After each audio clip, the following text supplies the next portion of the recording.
Sepak bola Indonesia kembali disorot dunia, menyusul kericuhan di Kanjuruhan Malang pada Sabtu 1 Oktober kemarin. Kericuhan tersebut merenggut 125 nyawa supporter Arema. Mereka meninggal karena terhimpit berdesak-desakan keluar Stadion Kanjuruhan setelah aparat keamanan menembakkan gas air mata untuk menghalau kericuhan supporter. Saat ini kami sudah terhubung dengan pengamat sepak bola, Muhammad Wahyanudin. Selamat siang, Pak Wayan. Selamat siang. Baik, Pak Wayan, menyusul adanya insiden Kanjuruhan ini, sebenarnya apakah penggunaan gas air mata di stadion itu diperbolehkan, Pak? Ya, satu hal bahwa aturan FIFA memang melarang penggunaan gas air mata, senjata api, ataupun senjata tajam di dalam stadion.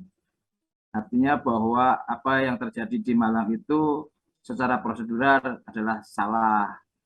Artinya bahwa ada sesuatu yang harus dibenahi dengan kasus yang ada di Kanjuruhan. Kenapa demikian? Karena memang kita bisa melihat sebenarnya regulasi itu berlaku secara umum. Hanya proses sosialisasi, kemudian proses adaptasi, proses penerapan aturan itu yang memang di Indonesia itu responnya kurang, kemudian federasi juga kurang tegas, kemudian klub juga melihat hanya dari sisi bagaimana mendapatkan sebuah benefit tiket penonton ke stadion, dan mereka abai dengan sistem keamanan yang sebenarnya secara regulasi juga diatur oleh FIFA. Kemudian juga kita juga bisa melihat bahwa ke depan bagaimana kejadian ini bukan hanya jangan sampai terulang, tapi bagaimana kita bisa kembali menata bagaimana sistem keamanan di stadion, mulai dari sebelum masuk ke stadion sampai dia menikmati pertandingan, dan ada sebuah garansi ketika di dalam stadion mereka merasa aman, nyaman, dan bisa menikmati pertandingan, mendukung tim kesayangannya, dan kembali ke luar stadion dapat mendapatkan sebuah rasa nyaman.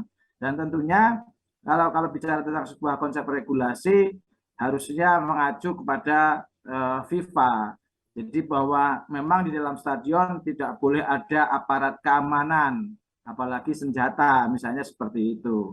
Nah, sekarang dari pelajaran Kanjuruhan ini tentunya kita berharap ada sebuah sikap dari federasi, sikap dari negara, apalagi ya ke depan kita akan banyak menghadapkan event-event internasional, kemudian beberapa kali kita penyelenggaraan kualifikasi Piala Asia, juga uji coba timnas berjalan dengan baik, walaupun kemarin di sisa pada pertandingan leg kedua ada beberapa hal-hal yang kurang mengenakan, ada pelemparan botol dan sebagainya. Intinya bahwa ketika di stadion itu sebenarnya steril, nggak boleh ada botol, nggak boleh ada pedagang, nggak boleh ada apa ya, yang intinya bagaimana dalam stadion itu mereka bisa menikmati sebuah pertandingan dengan ya nyaman, dengan enak, sesuai dengan apa yang telah disediakan, apa yang kita lihat di stadion, begitu Mbak. Baik, Pak Wayan, berarti ini ada dugaan kalau adanya pelanggaran dalam pelaksanaan Liga Pekan ke-11 Liga 1 ini. Nah, menyusul adanya insiden tersebut kan, Pak Wayan, Menpora Zainuddin Amali sempat melontarkan bahwa dia berharap Indonesia ini tidak disanksi oleh FIFA. Lalu bagaimana nih sanksi yang mungkin diberikan FIFA ke Indonesia? Ya, saya rasa soal sanksi itu sambil berjalan kita akan bisa lihat, karena saat ini pasti semua pihak, mulai dari aparat kepolisian, mulai dari federasi, mulai dari negara pun, bahkan mungkin FIFA akan melakukan investigasi. Jadi ada temuan-temuan nanti seperti apa. Kalau hanya melihat dari sisi luarnya, memang Panpel sempat meminta penundaan ataupun pengalihan jadwal pertandingan, misalnya dengan resiko yang seperti itu. Kemudian bagaimana sistem pengamanan yang harusnya pada saat technical meeting itu juga dijelaskan berapa kuota penonton, berapa kapasitas stadion, berapa petugas keamanan yang harus berjaga, kemudian bagaimana ada identifikasi ketika terjadi sesuatu hal yang force majeure, kejadian-kejadian yang tidak terduga, kemudian alur keluar ke stadion yang seperti apa. Nah, tentunya dari kajian itu nanti FIFA akan melakukan sebuah langkah-langkah, dan salah satunya tentu pasti sanksi lah.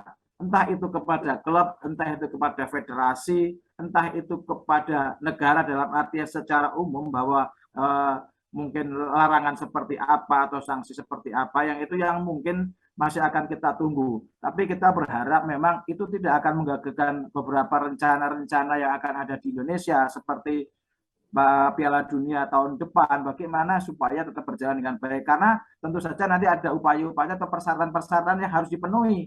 Yang terjadi adalah bagaimana sekarang ini verifikasinya hanya verifikasi untuk stadion, bukan sistem keamanan. Nah, ke depan barangkali ada sebuah negosiasi antara pemerintah, antara federasi dengan FIFA tentang bagaimana mekanisme penerapan sistem keamanan yang baik ideal, sehingga pada saat pelaksanaan kejuaraan-kejuaraan ataupun kualifikasi ataupun pertandingan persahabatan ataupun internasional ataupun Piala Dunia nanti semuanya sudah berjalan dengan sesuai dengan yang ditetapkan oleh FIFA, dan itu akan memberikan sebuah semangat baru bahwa Indonesia siap berbenah, Indonesia siap melakukan sesuatu, dan tentunya ini sebuah pelajaran buat federasi, klub, dan PT LIB, begitu Pak.